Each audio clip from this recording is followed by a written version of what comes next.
Welcome to the deep dive.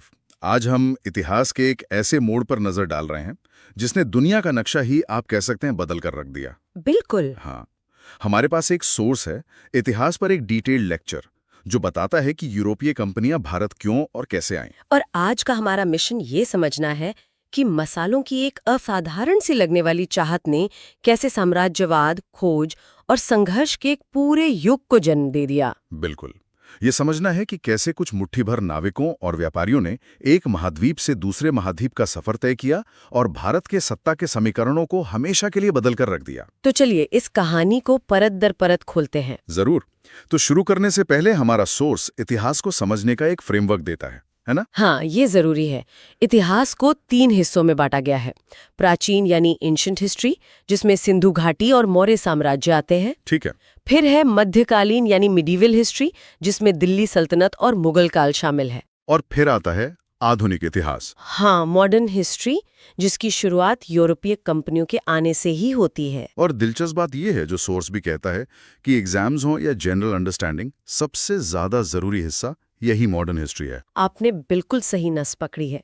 ज्यादातर सवाल यहीं से बनते हैं, इसलिए हमारा फोकस भी इसी पर रहेगा। तो सवाल उठता है कि ये सब शुरू कैसे हुआ? आखिर यूरोप के लोगों को भारत आने की ऐसी क्या बेचैनी थी? देखिए, इसकी जड़ यूरोप के मौसम और उनके खान पान में है। अच्छा। यूरोप में साल के 7-8 महीने कड़ाके की ठंड पड़ती है, तो खेती तो होती नहीं थी। सही बात है। तो लोग सर्दियों के लिए जानवरों का मांस प्रिजर्व करके रखते थे।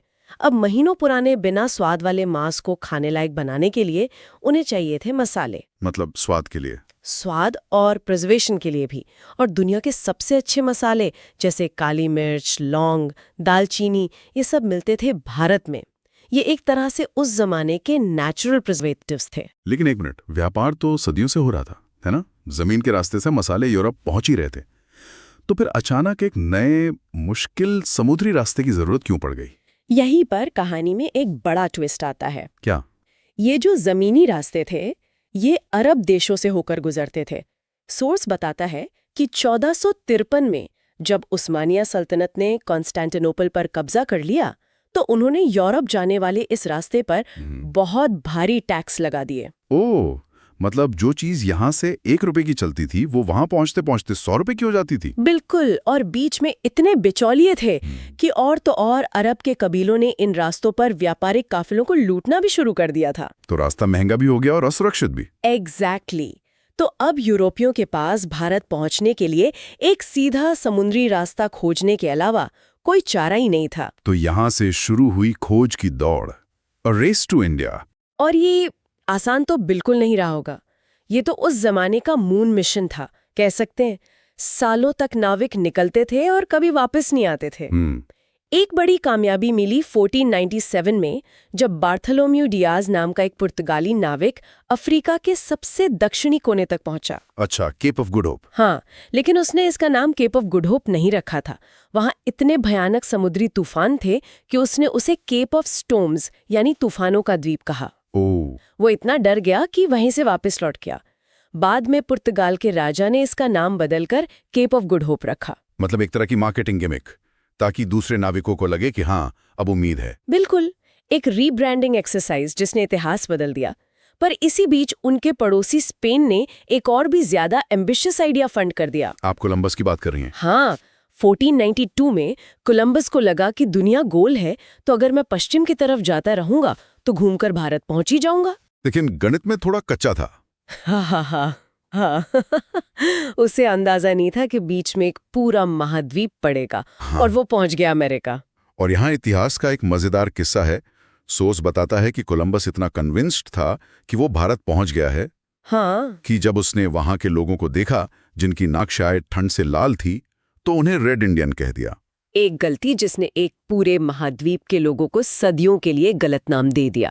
ये खोज एक गलती थी, लेकिन इसने पुर्तगाल पर दबाव और बढ़ा दिया कि हमें जल्दी करनी होगी। बिल्कुल। और आखिरकार 1498 में एक पुर्तगाली नाविक ने ये कर दिखाया। Vasco D gamma? हाँ, वास्को डी गामा। वो केप ऑफ गुड होप का चक्कर लगाकर हिंद महासागर पार करके भारत पहुंचने में कामयाब रहा। सोर्स के अनुसार वो 17 या 20 मई 1498 को केरला के कालीकट बंदरगाह पर उतरा, जो उस वक्त मसालों के व्यापार का सबसे बड़ा केंद्र था। बिल्कुल। और इसमें उसकी मदद भी एक भारतीय ने ही की थी। ये बहुत जरूरी बात है। हाँ, अब्दुल मानिक नाम के एक गुजराती गाइड ने उसे रास्ता दिखाया था। कालीकट पहुंचने पर वहां के स्थानीय हिंदू शासक जमोरिन ने उसका स्वागत किया। लेकिन असली कहानी तो तब शुरू हुई जब वो मसाले लेकर वापस यूरोप पहुंचा। 60 गुना मुनाफा। क्या 60 गुना? जी हाँ, यात्रा की सारी लागत निकालने के बाद 60 टाइम्स प्रॉफिट। ये तो अविश्वसनीय है। मतलब वो जो मसाले लेकर गए वो यूरोप में सोने के भाव बिके होंगे। सोने से भी ज्यादा। इस एक यात्रा ने यूरोप के सोचने का तरीका बदल दिया। इसने समुद्री यात्रा को एक जुए से एक वायबल बिजनेस मॉडल में बदल दिया। और यहीं से औपनिवेशिक होड़ की असली शुरुआत हुई। हाँ, ये खबर यूरोप में आग की तरह फैल गई। अब हर देश, डच, अंग्रेज, डेनिश, फ्रांसीसी, सब भारत पहुंचना चाहते थे। तो मुनाफे की इसी होड़ ने पुर्तगालियों को भारत में अपनी पकड़ मजबूत करने के लिए प्रेरित किया होगा। बिल्कुल, उन्होंने सोचा होगा कि अब सिर्फ व्यापार से काम नहीं चलेगा। उन्होंने धीरे धीरे यहाँ अपना दबदबा बनाना शुरू कर दिया। 1503 में उन्होंने कोचीन में अपनी पहली फैक्ट्री स्थापित की। फैक्ट्री मतलब आज वाला कारखाना नहीं है ना? नहीं, ये असल में गोदाम या ट्रेडिंग पोस्ट थी जहां वो सामान जमा करते थे। उन्होंने कोचीन ही क्यों चुना? कालीकट क्यों नहीं, जहां वो पहले उतरे थे? बहुत अच्छा सवाल है, क्योंकि कालीकट का शासक ज़मोरिन अरब व्यापारियों के ज्यादा करीब था और कोचीन और कालीकट में दुश्मनी थी। तो दुश्मन का दुश्मन दोस्त वाली नीति। बिल्कुल, उन्होंने कोचीन के राजा से हाथ मिला लिया और यहीं से उन्होंने अपना प्रशासन भी स्थापित करना शुरू कर दिया। मतलब गवर्नर वगैरह? हाँ, 1505 में फ्रांसिस्को डी अल्मीरा भारत में पहला पुर्तगाली गवर्नर बनकर आया। उसकी एक बड़ी दिलचस्प ब्लू वाटर पॉलिसी थी। ब्लू वाटर पॉलिसी, ये क्या थी? उसका मानना था कि हमें जमीन पर कब्जा करने की जरूरत नहीं है। जब तक हम समुद्र के राजा हैं, भारत हमारा है। वाह, ये सोच कितनी अलग है। ये तो 500 साल पुराना एसेट लाइट मॉडल है। बस सप्लाई चेन को कंट्रोल करो। सही कहा, और उसने अपनी ताकत दिखाई भी। उसने मिस्र, तुर्की और गुजरात की संयुक्त नौसेना को हराकर हिंद महासागर में पुर्तगाली दबदबा कायम कर दिया। लेकिन सोच कहता है कि असली संस्थापक कोई और था। हाँ, दूसरा गवर्नर अल्बुकर्क, उसे भारत में पुर्तगाली शक्ति का वास्तविक संस्थापक माना जाता है। एल्बुकर्क ये वही था जिसने गोवा पर कब्जा किया था। वही 1510 में उसने बीजापुर के सुल्तान यूसुफ आदिल शाह से गोवा छीन लिया। अल्बुकर्क समझ गया था कि उसे जमीन पर एक हेडक्वार्टर्स चाहिए, एक सुरक्षित बंदरगाह। और गोवा इसके लिए परफेक्ट था। बिल्कुल, और उसकी सोच सिर्फ कब्जे तक सीमित नहीं थी। उसने पुर्तगाली पुरुषों को भारतीय महिलाओं से शादी करने के लिए प्रोत्साहित किया। अच्छा, क्यों? उसका मकसद था भारत में एक ऐसी आबादी तैयार करना जो खून से भारतीय हो, लेकिन धर्म और वफादारी से पुर्तगाली। इससे भारत में उनकी जड़ें बहुत मजबूत हो गईं। गोवा पर कब्जा करने के बाद उन्होंने इतने बड़े हिंद महासागर पर अपना नियंत्रण कैसे बनाए रखा?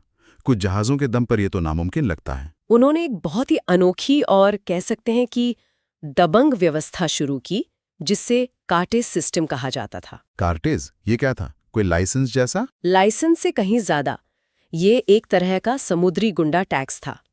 हिंद महासागर में किसी भी जहाज को पुर्तगालियों से यह परमिट खरीदना पड़ता था। किसी भी जहाज को? मतलब? हाँ, यहाँ तक के मुगल बादशाह को भी। एक मिनट, क्या मुगल बादशाह जिसके पास इतनी बड़ी जमीनी सेना थी, उसे समुद्र में कुछ पुर्तगाली जहाजों को परमिट के पैसे देने पड़ते थे? यही तो सबसे दिलचस्प बात है। मुगल एक जमीनी ताकत थे। उनकी नौसेना बहुत कमजोर थी। पुर्तगाली जहाजों पर लगी तोपें उस समय की सबसे एडवांस टेक्नोलॉजी थीं। तो मुगल बादशाह अकबर को भी कार्टेज खरीदना पड़ता था? हाँ, उनके लिए ये सस्ता सौदा था, बजाय इसके कि वो एक पूरी नौसेना तैयार करें और पुर्तगालियों से लड़ें। और अगर कोई ये परमिट ना खरीदे तो पुर्तगाली उस जहाज को लूट लेते थे। सोर्स बताता है कि उन्होंने बंगाल में हुगली नदी के पास के क्षेत्र को अपनी लूटपाट का एक अड्डा बना लिया था। ये सीधे सीधे समुद्री माफिया राज था। और इसी के दम पर उन्होंने लगभग 1 सदी तक हिंद महासागर पर राज किया। सोर्स में एक और रोचक तथ्य है कि पुर्तगाली भारत में सबसे पहले आए। तो आज हमने देखा कि कैसे मसालों की एक जरूरत ने दुनिया को हमेशा के लिए बदल दिया। पुर्तगालियों ने एक ऐसा मॉडल तैयार किया, मजबूत नौसेना, रणनीतिक बंदरगाहों पर कब्जा और समुद्री व्यापार पर एकाधिकार। एक ऐसा मॉडल जिसे बाद में डच, फ्रांसीसी और खासकर अंग्रेजों ने और भी बड़े और ज्यादा व्यवस्थित पैमाने पर अपनाया। पुर्तगालियों ने दरवाजा खोला था, अंग्रेजों ने आकर पूरे घर पर कब्जा कर लिया। यहाँ सोचने वाली बात यह है, जो हमारे सोर्स से निकल कर आती है। अगर भारत मसालों के लिए नहीं बल्कि किसी और चीज जैसे रेशम या कपास के लिए प्रसिद्ध होता, तो क्या यूरोपीय शक्तियों का भारत के साथ संबंध और उनके नियंत्रण का तरीका कुछ अलग होता? ये बहुत दिलचस्प सवाल है।